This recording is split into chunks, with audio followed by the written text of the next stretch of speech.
Cuando terminamos la última sesión, estábamos mencionando que hay algunos en nuestro medio, en la Iglesia Adventista, que afirman que lo importante de la música no es la música en sí, sino que es la letra.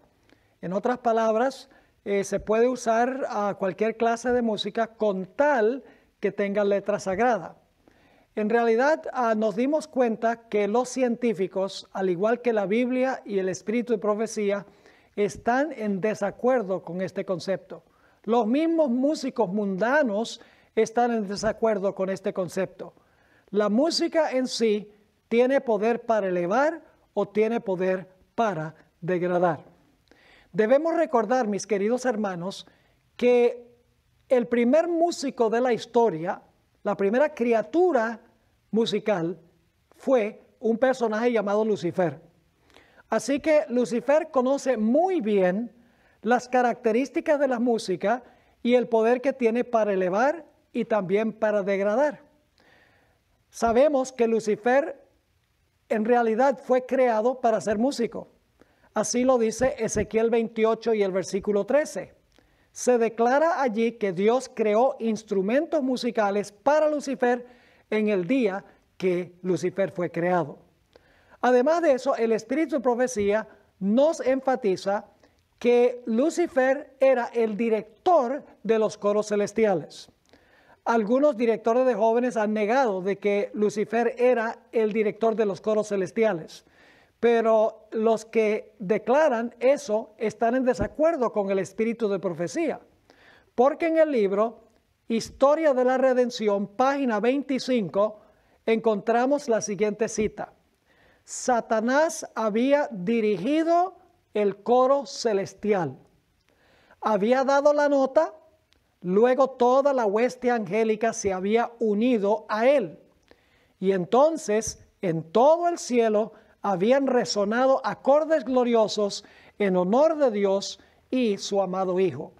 Así que no cabe duda que Lucifer era el director de los coros celestiales. Nuevamente dice clarito, Satanás había dirigido el coro celestial. El espíritu de profecía por esto nos dice que Satanás sabe cuáles órganos del cuerpo estimular para que la gente no desee a Cristo. Quiero leerles esa cita que se encuentra en el libro El Hogar Cristiano, página 369. Escuchen con cuidado esta cita tan importante. Dice allí, la sierva del Señor, me siento alarmada al notar por doquiera la frivolidad de hombres y mujeres jóvenes que profesan creer la verdad. Fíjense que son creyentes. Sigue diciendo, Dios no parece estar en sus pensamientos. Su mente rebosa de insensatez. Su conversación es vacía y vana. Tienen un oído agudo para la música. Es decir, hay personas que tienen un oído muy agudo para la música, especialmente los jóvenes. Sigue diciendo, tienen un oído agudo para la música. Y Satanás sabe cuáles órganos puede excitar para animar, embargar y hechizar la mente de modo que no deseen a Cristo. Fíjese que Satanás sabe cuáles órganos excitar para animar, embargar, hechizar la mente de modo que no deseen a Cristo. Mis queridos hermanos y amigos, la música no solo expresa emociones, sino que tiene un impacto sobre nuestro sistema emotivo. Permítame darles una ilustración. Si usted está viendo una película de terror, que no debemos estar mirando, dicho sea de paso, es solo una ilustración, pero si están mirando una película de terror y la película no tiene música, lo más probable es que ustedes no van a sentir miedo, el corazón no les va a latir más rápido, ni los pulmones van a respirar más rápido tampoco. Pero si la escena de horror Por ejemplo, la persona acercándose a la puerta de una casa abandonada donde hay telarañas y abre la puerta y se oye y hay una música así miedosa. Ustedes saben que eso impacta las emociones. El corazón le late más rápidamente, los pulmones respiran más rápidamente y el cuerpo está segregando adrenalina porque la música impacta a las emociones. Es decir, la música tiene un impacto sobre nuestro sistema emotivo. No solamente expresa nuestras emociones, sino que impacta nuestras emociones. Y yo me pregunto, ¿será posible que hay música que se está usando hoy en algunas iglesias adventistas que están alejando a los jóvenes de Cristo, aun cuando la intención es acercarlos al Señor?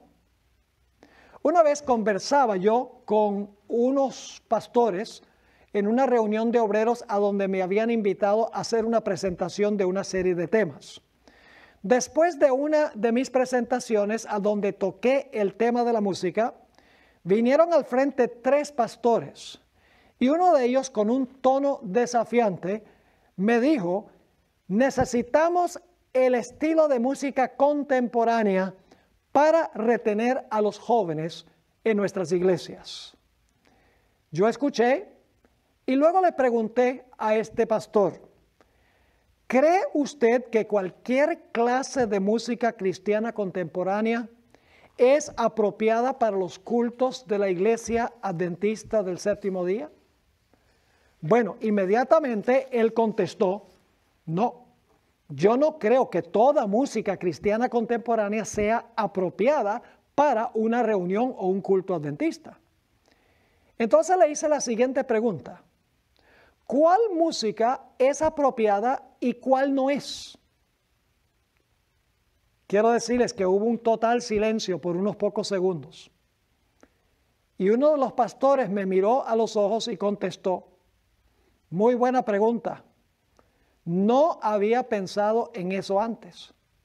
Supongo que necesitamos algunas pautas para distinguir entre la música apropiada y la que no es apropiada. Ese pastor estaba admitiendo, mis queridos amigos y hermanos, que la música no es neutral, que la música no es amoral, porque claramente hay que distinguir aún entre música cristiana apropiada y música cristiana que no es apropiada. Ahora queremos leer algunas citas de la hermana White sobre el estilo musical y el estilo de adoración del campestre de Indiana. Antes mencioné algunos puntales, resumí algunos de los puntos centrales y principales que presentó la hermana White sobre lo que sucedió en el campestre, pero ahora queremos leer las citas en sí, para ver si la hermana White sencillamente estaba describiendo la falsa teología de la carne santificada o si también estaba incluyendo el estilo musical y la clase de adoración que se estaba implementando. Así que vamos a regresar ahora al campestre de Indiana y voy a leerles algunas citas que se encuentran en Mensajes Selectos, tomo 2, la página 35 hasta la página 45. Dice así, hablando del estilo musical: el Espíritu Santo nunca se manifiesta en esta forma. Noten que no es la teología. El Espíritu Santo nunca se manifiesta en esta forma, mediante ese ruido desconcertante. Fíjense que no es la teología, es la forma y el ruido. Sigue diciendo, esto constituye una invención de Satanás para ocultar sus ingeniosos métodos, destinados a tornar ineficaz la pura, sincera, elevadora, ennoblecedora y santificadora verdad para este tiempo. Fíjense cuál es el propósito de Satanás: tornar ineficaz la pura, sincera, elevadora, ennoblecedora y santificadora verdad para este tiempo. Cuando la hermana White dice la verdad para este tiempo, está hablando de la verdad presente, el mensaje distintivo de la Iglesia Adventista del Séptimo Día. Sigue escribiendo la sierva del Señor: es mejor no mezclar nunca el culto de Dios con música, que utilizar instrumentos musicales para realizar la obra que en enero pasado se me mostró que tendría lugar en nuestras reuniones de reavivamiento. Fíjense que la hermana White está diciendo que 8 meses antes Dios le había avisado que este estilo de música se iba a usar en reuniones de reavivamiento de la iglesia adventista. Sigue diciendo la sierva del Señor, la verdad para este tiempo, la verdad presente, no necesita nada de esto para convertir a las almas. El ruido desconcertante, fíjense, ahí está otra vez, es el estilo de adoración y música, no la teología. El ruido desconcertante aturde los sentidos y desnaturaliza aquello que, si se condujera en la forma de vida, fíjense otra vez que el énfasis es sobre la forma, que si se condujera en la forma de vida, constituiría una bendición. El influjo de los instrumentos satánicos se une con el estrépito y el vocerío. Fíjese, otra vez está enfatizando el ruido que había. Dice, el influjo de los instrumentos satánicos se une con el estrépito y el vocerío, con lo cual resulta un carnaval. Y a esto se lo denomina la obra del Espíritu Santo. Ahora, quiero hacer una explicación. Lamentablemente, la traducción de esta cita es problemática en un particular. Donde dice el influjo de los instrumentos satánicos, da la impresión de que hay instrumentos que son satánicos. Pero en realidad, cuando uno lee la cita en el inglés original en que escribió la hermana White, los instrumentos satánicos no son instrumentos musicales, sino que son personas que se prestan como instrumentos en las manos de Satanás. Y debemos hacer esa aclaración porque en realidad lo importante de los instrumentos no es el instrumento en sí, sino la forma en que se usa el instrumento. La hermana White tiene citas claras donde dice que a Dios le agrada que se usen instrumentos musicales en el culto, pero no es el asunto del instrumento, es la manera en que se usa el instrumento. Ahora quiero leerles otra cita corta, pero muy eficaz. Dice la sierva del Señor, no debería estimularse esta clase de culto. No está hablando de la teología, está hablando de la clase de culto. Nuevamente, no debería estimularse esta clase de culto.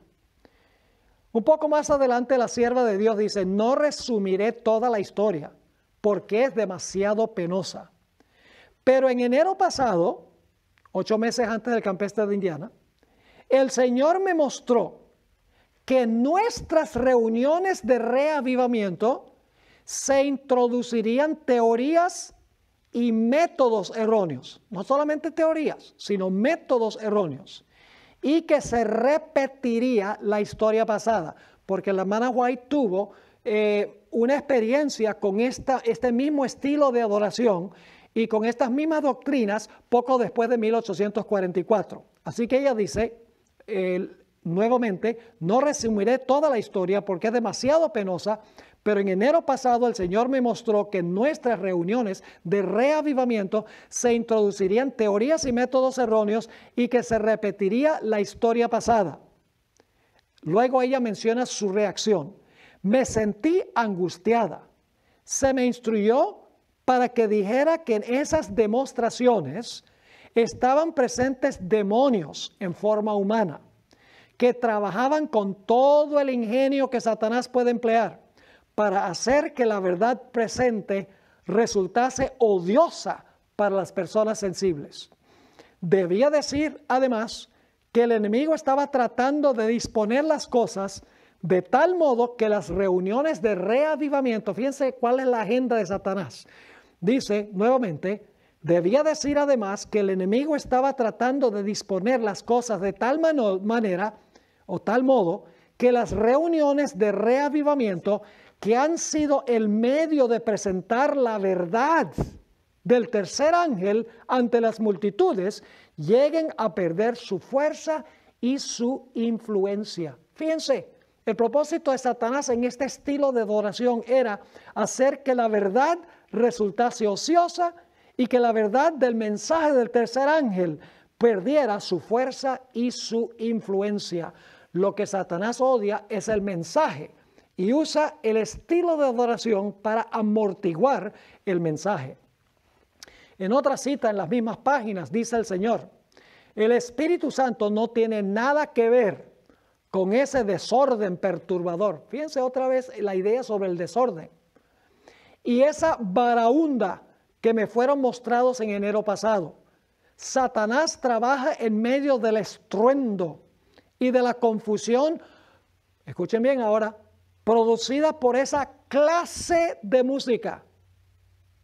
Fíjense, la clase de música, la cual, si fuera dirigida debidamente, es decir, si la música fuera dirigida debidamente, serviría para alabar y glorificar a Dios. El diablo hace que tenga el mismo efecto que la mordedura ponzoñosa de la serpiente. Fíjense que el diablo puede usar la clase de música para tener un efecto como la mordedura ponzoñosa de una serpiente. En otra cita, la hermana White dice: las cosas que han ocurrido en el pasado también acontecerán en el futuro. Satanás convertirá la música, fíjense, la música en una trampa debido a la forma como es dirigida. Yo no sé cómo la hermana White puede ser más clara que esto. No es solo la teología, sino la forma como se dirige la música. Dice ella que se va a repetir lo que sucedió en el pasado. Y luego viene esta cita muy bien conocida, donde la hermana White nos advierte lo que va a pasar en la iglesia justo antes de cerrarse la puerta de la gracia. Reza de la siguiente manera. Ella la está escribiendo al pastor Haskell y dice: esas mismas cosas que habéis explicado que ocurrían en Indiana, el Señor me ha mostrado que volverían a ocurrir justamente antes de la terminación del tiempo de gracia. Fíjense que la sierva de Dios dice que precisamente antes del cierre de la gracia se van a repetir las escenas que se realizaron en el campestre de Indiana. ¿Será posible que algunos de los conciertos musicales en congresos a nivel de asociación, unión y división cuadran con estas características que menciona el Espíritu Profecía? La sierva de Dios sigue diciendo: habrá vocerío. En inglés la palabra es shouting, mejor sería gritería, acompañado de tambores, música y danza. Fíjense, tambores, música y danza. El juicio de algunos seres racionales quedará confundido, de tal manera que no podrán confiar en él para realizar decisiones correctas.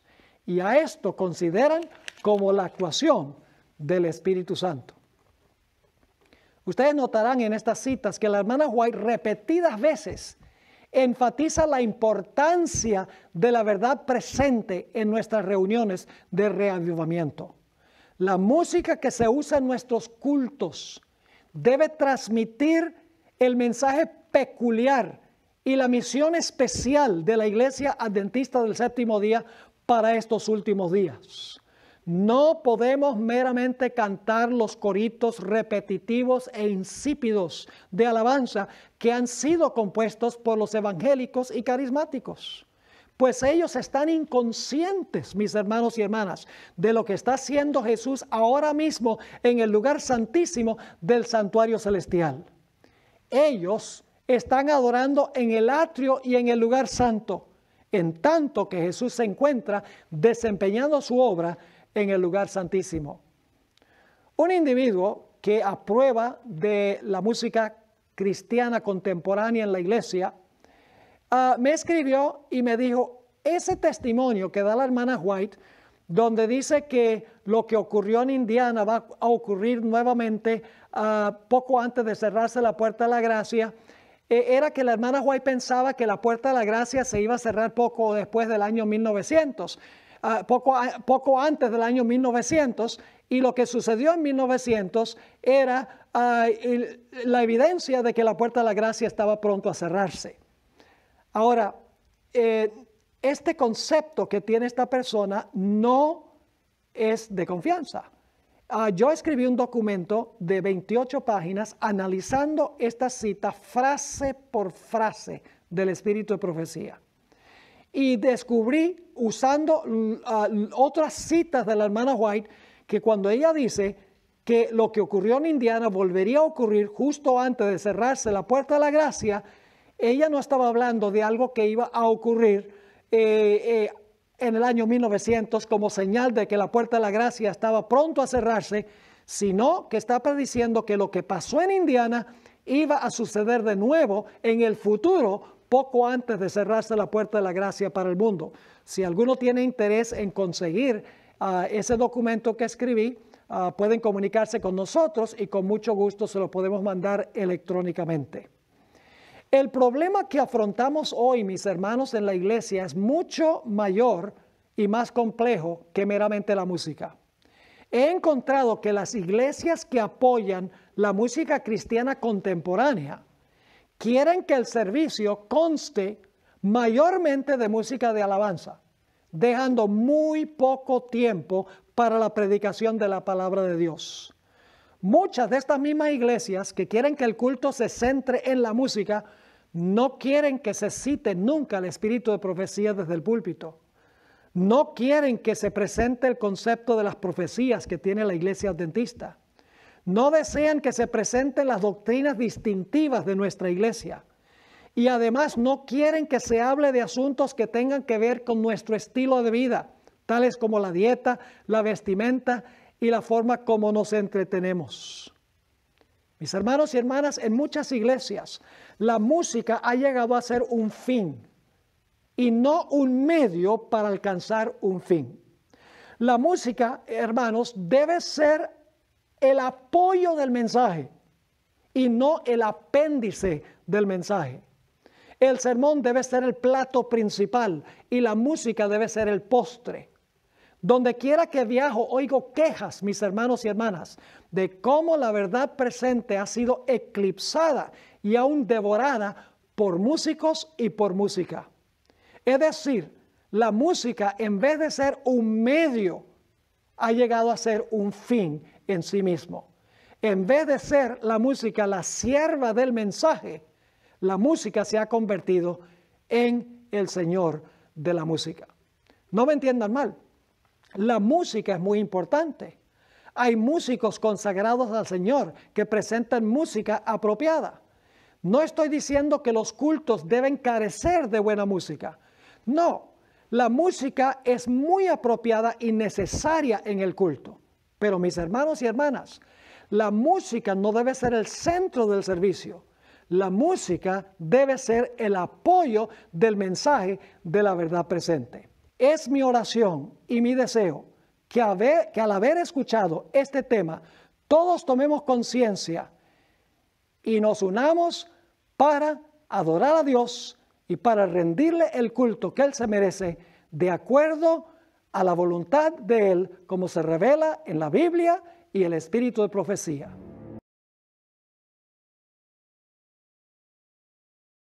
Mis queridos hermanos, hacemos un complemento ahora a lo que ya el pastor Esteban Born nos ha compartido de la vida devocional del pueblo de Dios. Todos estos asuntos son sumamente importantes. Creo que la Iglesia Adventista del Séptimo Día tiene un mensaje completo, integral, un mensaje que abarca todos los aspectos de la vida.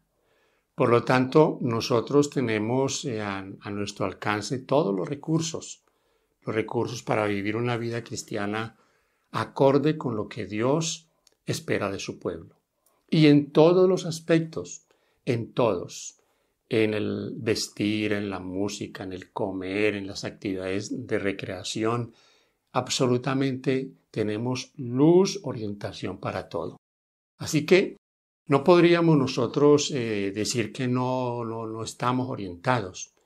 O, para ser más claros, No tendríamos que pensar en irnos a formar un grupo o a otro grupo porque allá sí se está haciendo esto o aquello. Saben que este es un asunto muy común hoy día. Hoy día estamos viendo la proliferación de grupos, unos con unas ideas y muchos tipos de cosas que supuestamente, entre comillas, hay que hacerlas allá y no se puedan hacer en la iglesia.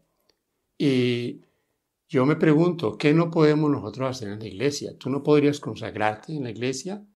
¿No podrías oír una buena música en la iglesia? ¿No podrías comer muy sano en la iglesia? No tienes la posibilidad porque no te lo enseñan. La iglesia lo está enseñando.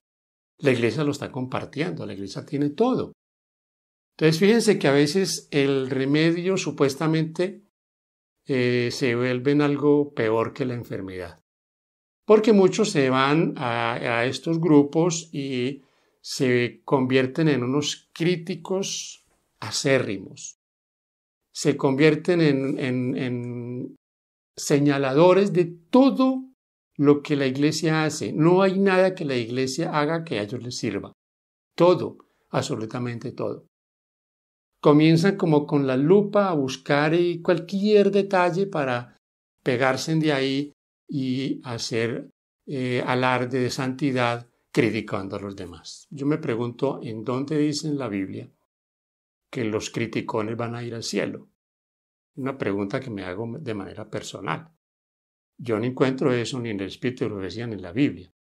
Que dedicándonos a criticar a los demás con una crítica supuestamente constructiva, es que ahí está el problema con eso, hasta donde nosotros podemos decir esta crítica es constructiva.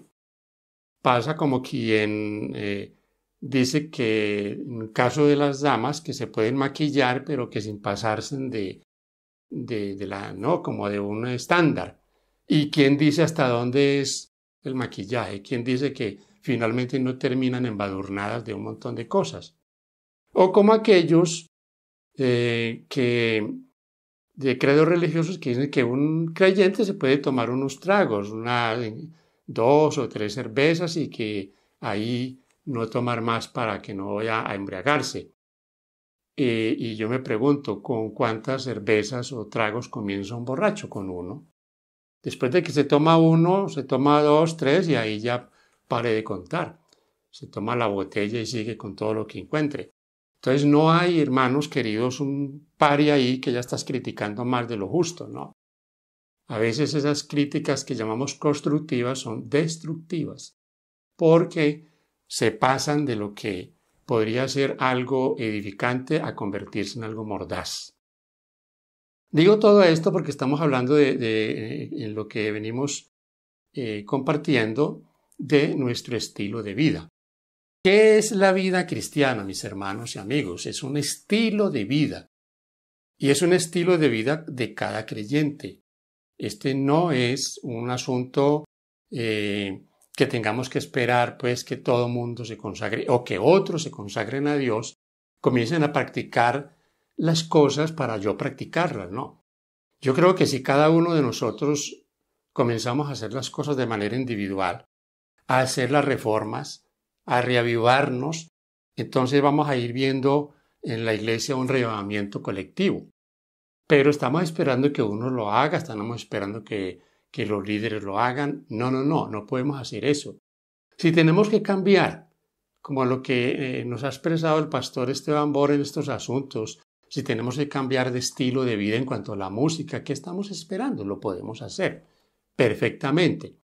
No hay nada que no podamos hacer o que la iglesia nos lo esté impidiendo. Voy a compartirles un texto del libro de Miqueas, en el capítulo 6, el versículo 8, que dice: Oh hombre, Él te ha declarado lo que es bueno, y que pide Jehová de ti, solamente hacer justicia y amar misericordia, y humillarte ante tu Dios. ¿Qué es lo que Dios nos ha declarado? ¿Dios nos ha declarado lo que es bueno? Por supuesto que sí. Ahora, yo voy a hablarles un poquito del estilo de vida, que es la vida cristiana. La vida cristiana no son normas, no son reglamentos, La vida cristiana es un estilo de vida basado, por supuesto, en enseñanzas de la palabra de Dios y también lo que conocemos como doctrinas. Hoy día se cuestionan las doctrinas de la Iglesia y las doctrinas de la palabra de Dios. Ya no hay doctrinas, ya lo que se tiene ya es un asunto sin rumbo. Entonces se cuestionan las doctrinas porque posiblemente no encajan con mis criterios y comienzo a cuestionarlas o a seleccionar, me vuelvo selectivo y selecciono unas porque, como el dicho, me caen bien y otras las dejo a un lado. Y esto se convierte en algo demasiado peligroso, mis hermanos. ¿Por qué? Porque no podemos separar en nuestro estilo de vida las cosas, gústenme o no me gusten. O sea, yo no puedo decir es que esto me encaja, me gusta o esto no me gusta.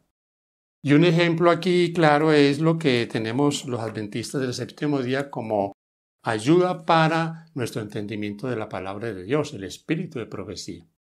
Si no me gusta el espíritu de profecía porque no encaja con lo que yo estoy viviendo, entonces lo hago a un lado y pretendo así que está bien porque no me gusta, lo voy a dejar aquí a este lado, no lo voy a usar más porque no me cuadra lo que dice.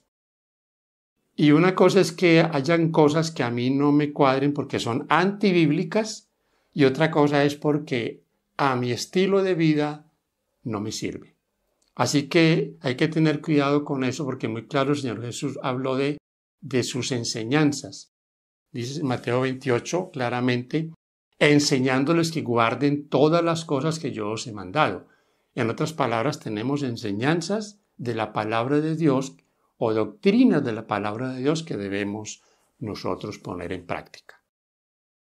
El capítulo 6 de este libro, que ya les he mostrado, Eventos de los últimos días, tiene un capítulo que precisamente está titulado Estilo de vida y actividades del remanente.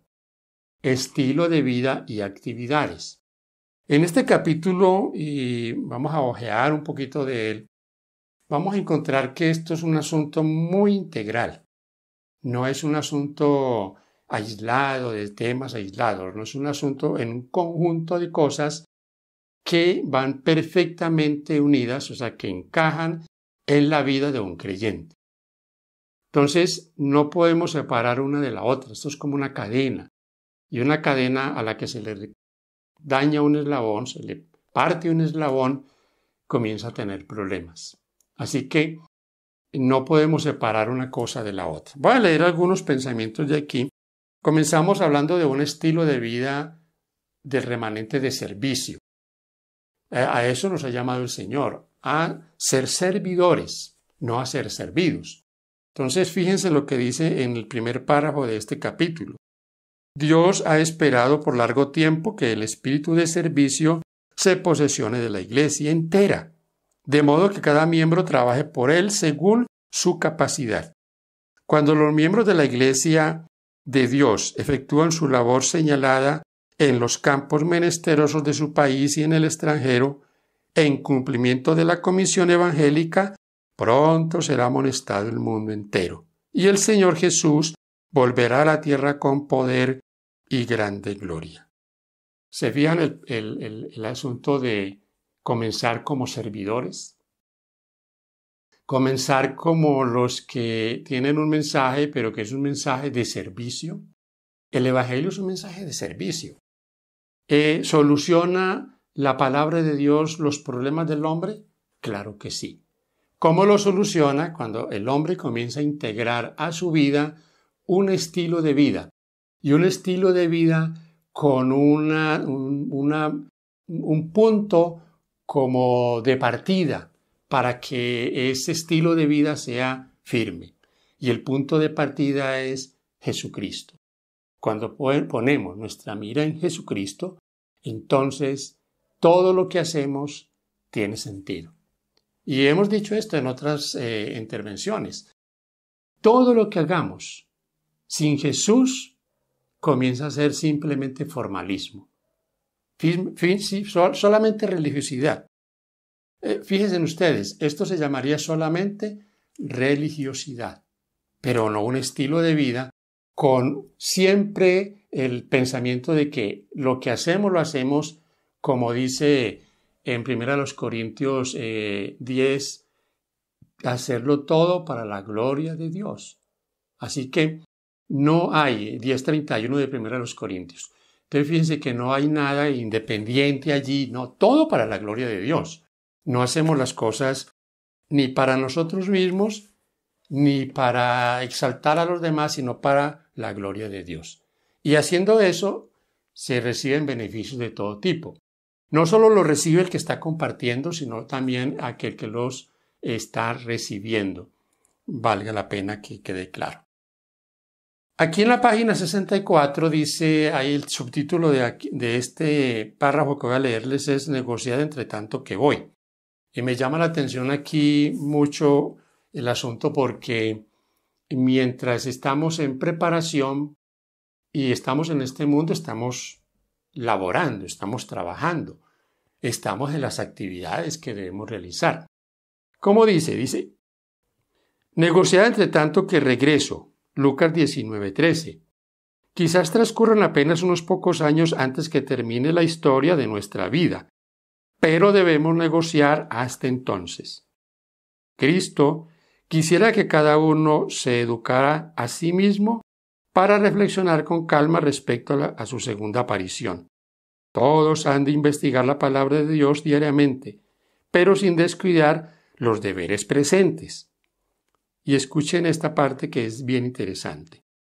Cristo declaró que cuando Él venga, algunos miembros de su pueblo que lo espera estarán ocupados en transacciones comerciales. Algunos estarán sembrando en el campo, otros segando y recogiendo la cosecha, y otros moliendo en el molino. No es la voluntad de Dios que sus escogidos abandonen los deberes y las responsabilidades de la vida y se entreguen a una complacencia ociosa, viviendo en un sueño religioso. Es interesante aquí esto porque tiene algunas cosas que voy a resaltar. Primero, que estaremos en diferentes actividades y por eso es el texto, dice allí en Mateo y en Lucas, estarán dos en el campo, estarán dos moliendo en el molino, o sea, estarán en sus actividades, es lo que quiere decir. Y no se han detenido porque, como dice en la parte final, no es la voluntad de Dios que abandonemos nuestros deberes y responsabilidades y nos entreguemos a una contemplación. O sea, no es la voluntad de Dios un miembro de iglesia que solamente es un contemplador, que es un espectador y no hace nada, sino solamente se dedica a ver qué otros hagan. Y fíjense en la parte final, viviendo un sueño religioso. Vivir un sueño religioso es estar totalmente inactivos. Alguna cosa podemos estar haciendo. Entonces fíjense que en este aspecto de un estilo de vida que involucra todo, involucra que estemos en actividad. Esta actividad tiene que hacerse como si el día que tenemos es el último, porque a veces hacemos planes y de alguna manera pues puede que no esté totalmente malo que hagamos planes para el futuro, pero ¿quién puede estar seguro que el futuro es así como lo estamos planeando? Fíjense cómo dice este pensamiento de la página 65. Cada mañana conságrate a Dios con sus hijos. No cuenten con los meses ni los años, porque no les pertenecen. Solo el día de hoy es de ustedes. Durante sus horas, trabajen por el Maestro como si fuera el último día en la tierra. Presenten todos sus planes a Dios a fin de que les ayude a ejecutarlos o abandonarlos según lo indique la providencia.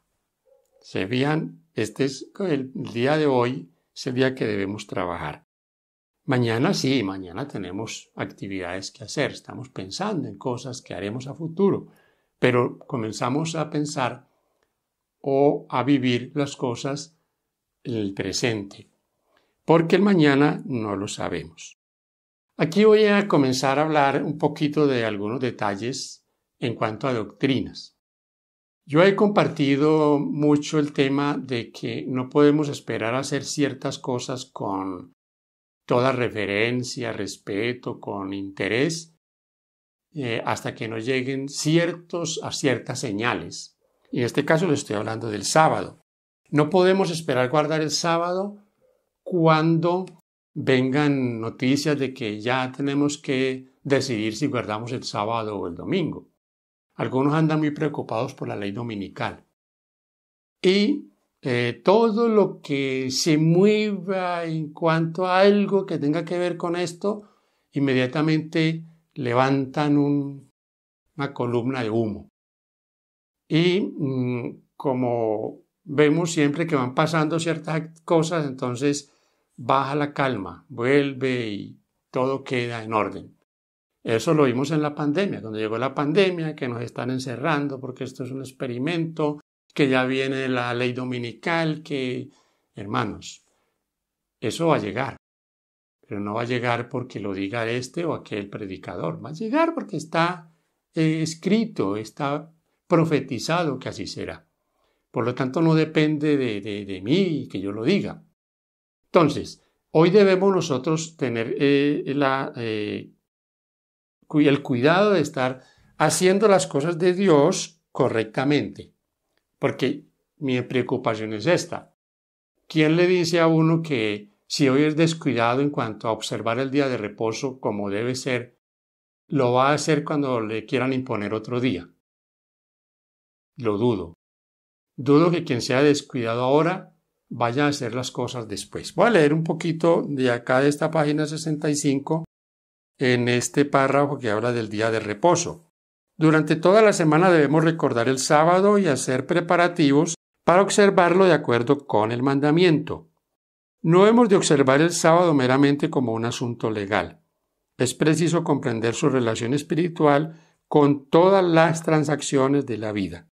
Cuando el sábado se recuerda de esta manera, no se permitirá que lo temporal se inmiscuya en lo espiritual. No debería dejarse para el sábado ningún deber que corresponde a los días de trabajo o a los días de la semana. Entonces, simplemente, como un asunto sencillo, es que estemos el sábado haciendo las cosas como lo requiere la palabra de Dios.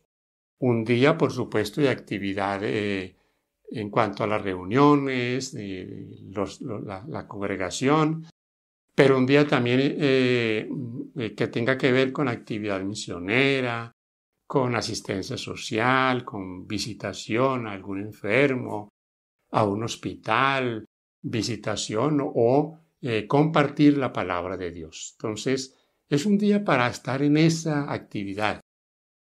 Posiblemente hay muchos, y a usted le suceda así, mi hermano, no tenga tiempo sino el sábado para hacer alguna actividad en favor del Señor. Trabaja en la semana, llega tarde a la casa y el sábado tiene disponibilidad.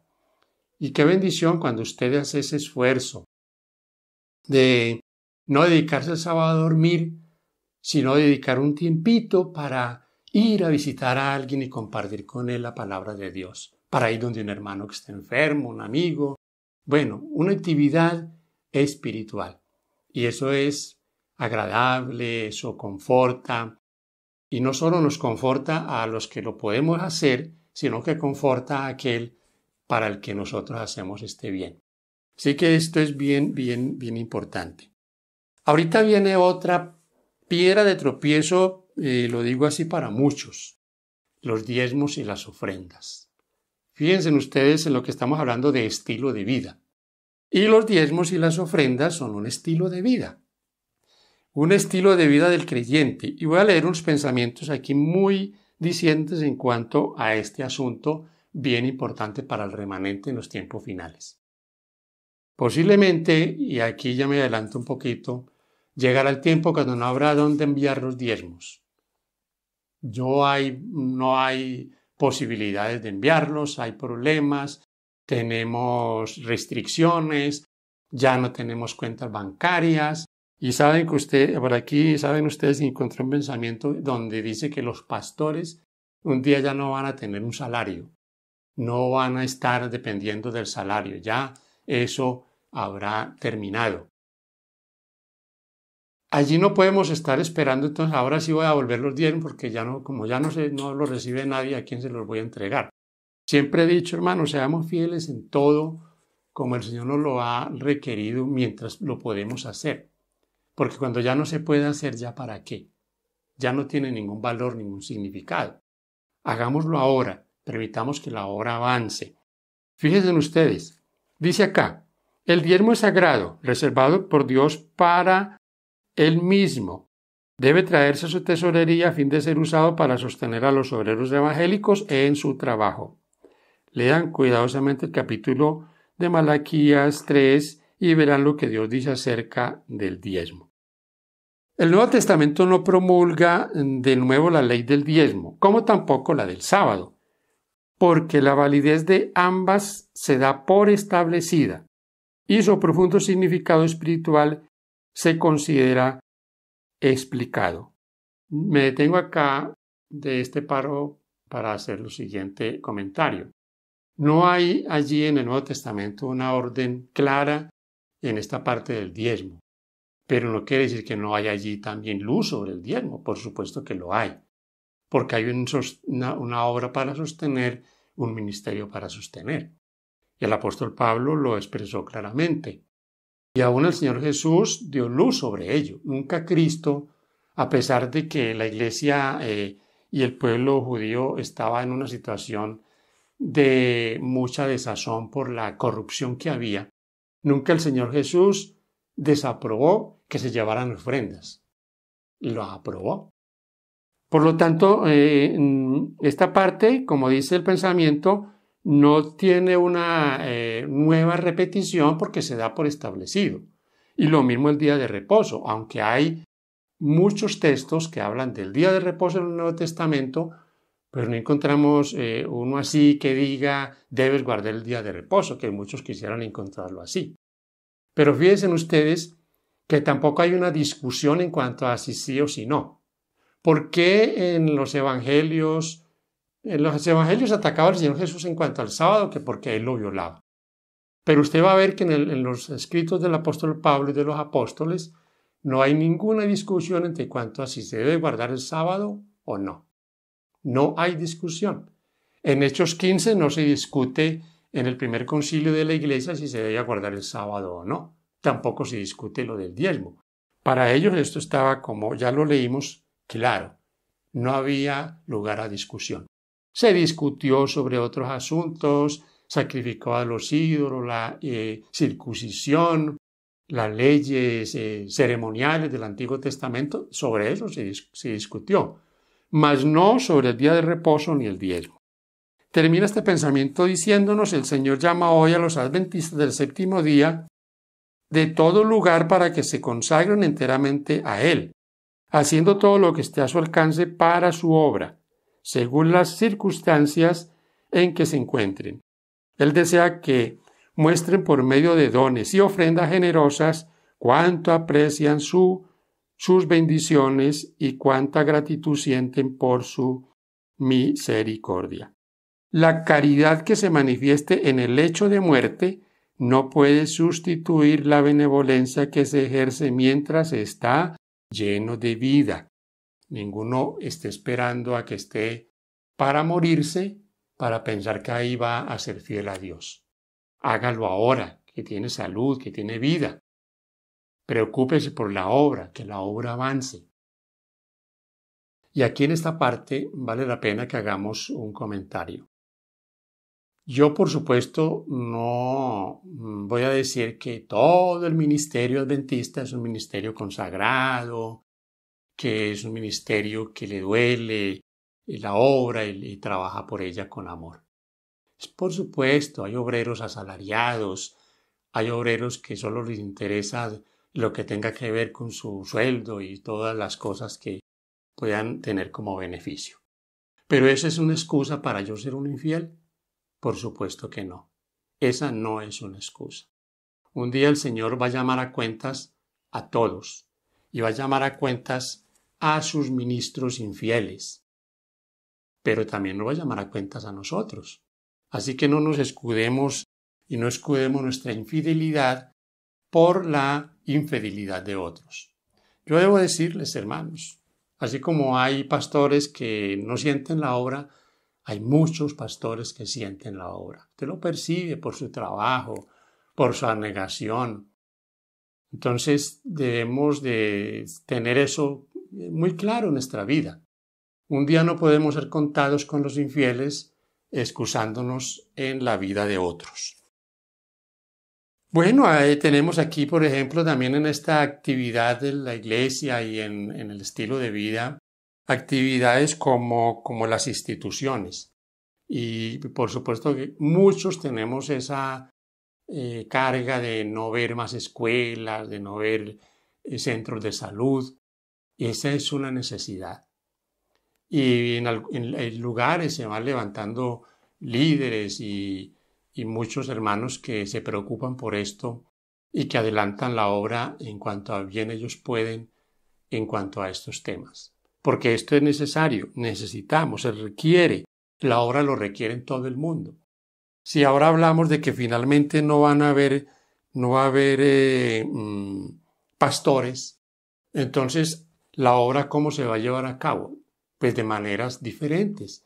Y esto se hará también con la obra misionera, la obra médico-misionera, que es otra parte que está aquí en este capítulo de este libro, en la página 67. Debemos nosotros aprender, conocer nuestro cuerpo, saber sobre cómo funcionan nuestros órganos, conocer, saber, por lo menos leer un diagnóstico médico, un examen. Usted debe saber leer esos exámenes que dicen cuáles son los valores, si están altos, bajos, qué podemos hacer, qué precauciones tomar.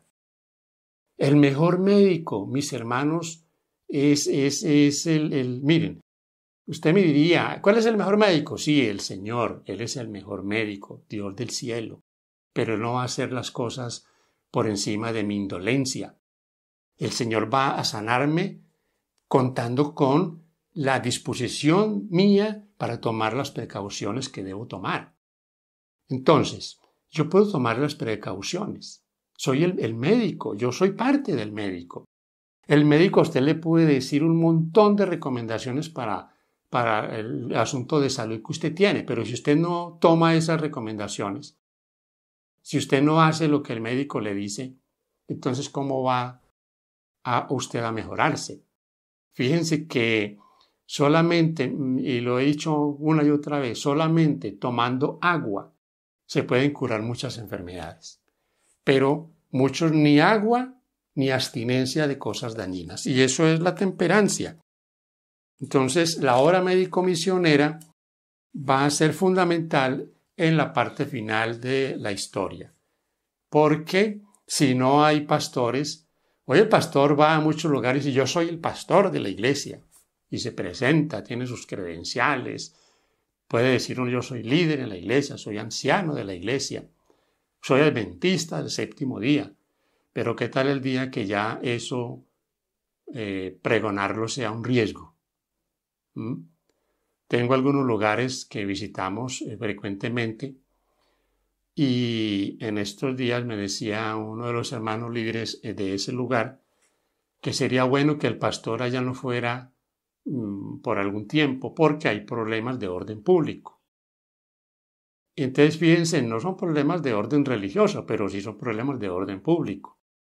Entonces él dice, me da temor que en una de esas estén por aquí estos señores, estos líderes de estos grupos, le pregunten a él quién es, él les diga que él es el pastor y pues como es el pastor de la iglesia y la iglesia adventista es muy conocida, pues vaya a tener problemas. Si no sabe, lo pueden tomar por allá por algún tiempo y qué sé yo.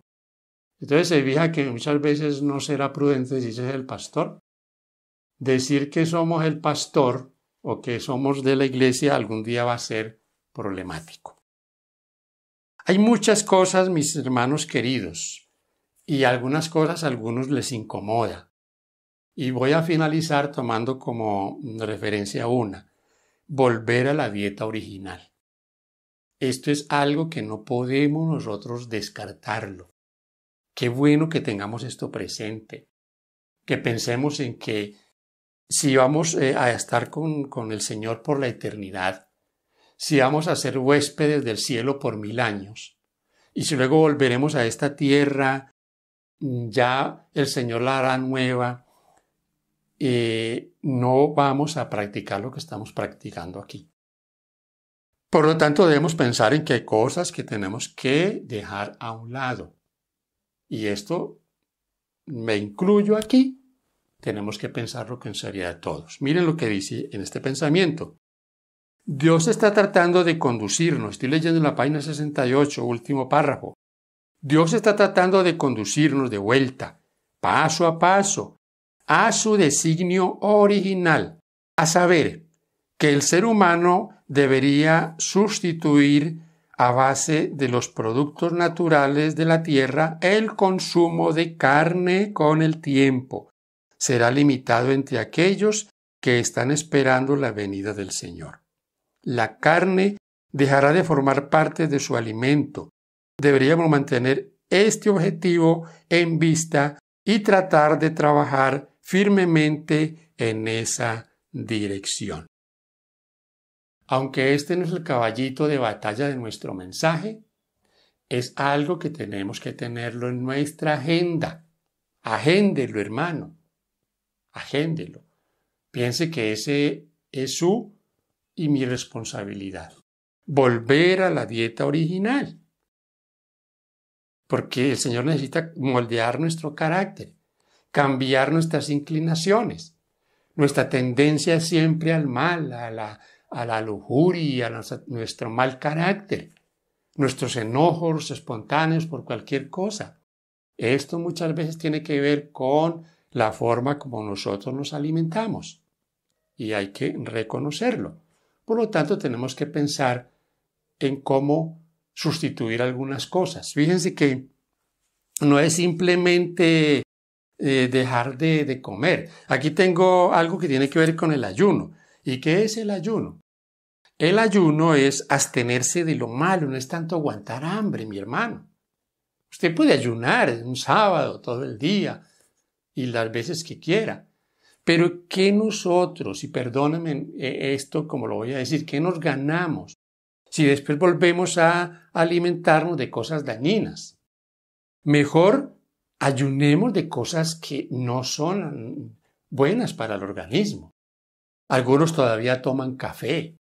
Algunos todavía hasta lo mezclan con leche. Algunos todavía toman gaseosas negras. Algunos aún toman el té. Hay tés que son adictivos. O sea, hay un montón de cosas que tenemos que irlas sustituyendo. No a eso. Por lo tanto, ¿ven ustedes que esto es un asunto equilibrado? Si yo ayuno y comienzo ayunando de todas esas cosas malas, a veces me pregunto cómo yo no podría un sábado ayunar de tener un celular en la mano, apagar ese celular y dejarlo guardado y olvidarme de ese celular. Eso no es un ayuno, ese es un ayuno. Porque ¿qué tal? Yo ayunando y con el celular en la mano, viendo cosas o mandando chistes o contestando mensajes extraños. Eso es un asunto que a veces, hermanos, nos engañamos a nosotros mismos pensando que nos hace un bien. Mis hermanos queridos, mucho que hablar en cuanto al estilo de vida, el culto familiar. No hay tantas cosas que tenemos que comenzar a incluir, porque alguna vez hablando con un grupo de hermanos hablábamos de que aún hasta esas actividades que hacíamos de recibir el día de reposo la hemos perdido. Ya no recibimos el sábado, pero sí lo despedimos afanadamente. Así que mis hermanos, ¿ven ustedes que hay cosas que cambiar? Como nos lo expresaba el pastor Esteban Borg en la música, en todo esto, en una actividad que se convierta en un estilo de vida de un cristiano que piensa o que tiene la seguridad de que vivirá con el Señor por la eternidad. Que Dios nos ayude, mis hermanos. Espero que estas reflexiones sean de beneficios para todos nosotros. para todos, estamos involucrados, porque aquí estamos todos para mejorar día a día en el carácter, en la consecución de un carácter santo, un carácter que refleje a Cristo Jesús.